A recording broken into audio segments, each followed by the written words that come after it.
You're a married woman now. Yes. Liz is easy on the eyes, you know. Is your husband on set when, like, if... My husband's on set sometimes, but nobody is more really, he is easy on on set? the eyes than my husband. Well, he is to too. me. He is. So, He is, yeah. and congratulations on that. But Thank now you, that thank you're you. married, though, is it weird to do certain intimate scenes? No, because I've been doing it for so long. You know, as you said, I often have played the girlfriend or the love interest, so I'm used to doing intimate scenes, and, you know, it's just that. It's an intimate scene, and, yeah. We have certainly seen you grow from, what was that, Cousin Skeeter? Skeeter. Eve's Bayou. Yeah. You know. See, my first kiss was with Samuel Jackson. That was when your I was first 14. kiss? You were 14 on that? Yeah. Clearly, you enforced the 90-day rule. Yeah. With your now husband. Yeah. Or was it 90 plus days with It was him? 90 plus days. Whoa. Yeah. Was that the longest for you? Yeah.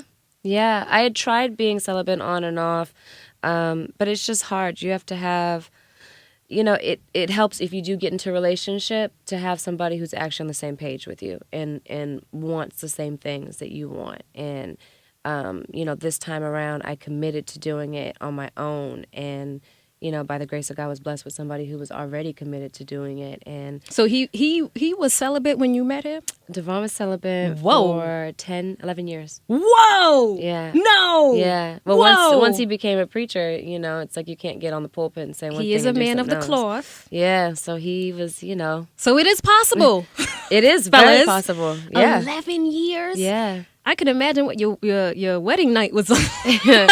Fantastical. Wow. Sorry. But on a serious tip, though, you know, you work in an industry Yeah. where marriage is like, you know, just volatile. You know, they don't really, you know, the industry doesn't really respect marriage. It's tough to have, you know, any healthy relationship. How do you plan to protect what you have and not, you know, fall victim Right. to a lot that's out there? You know, I think the reason that a lot of marriages don't work is because people get out of them once they're not happy anymore.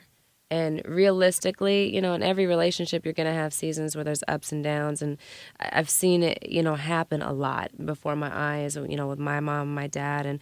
And so, you know, for me, it's about the fact that I'm committed to something greater than even our relationship. You know, I'm committed to God, and I'm committed to what marriage means. And I'm committed to the fact that being married to each other makes us both better people and better Christians. And at the end of the day, he improves my quality of life. He makes me a better person. I make him a better person. And like I said, we're committed to the commitment.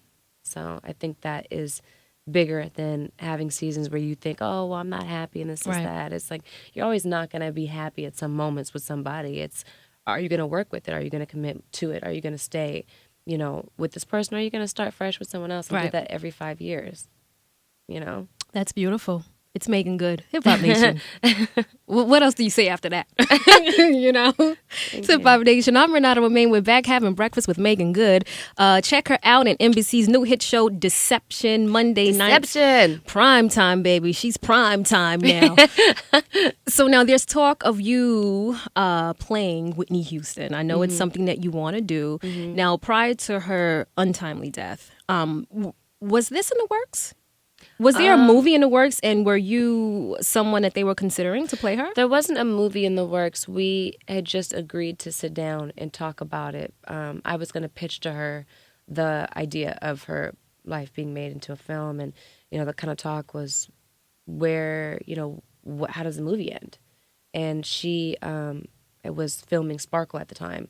And so I was like, well, you know, the movie ends with a new beginning, you know, with, you know, so yeah. Do you think that it's going to happen? I do believe that it will happen, but I think the timing is just not right. Now is not the time. I think it's an important story, especially for young people. And Whitney was a very transparent and honest person. And what do you want to bring to the role? That, you know, me and her birthday are one day apart. Really? We're both Leos, very much the same personality. And growing up in this business, I can see how destructive you can be. I've been there in my own way. You're checking out Ear Candy. Air candy.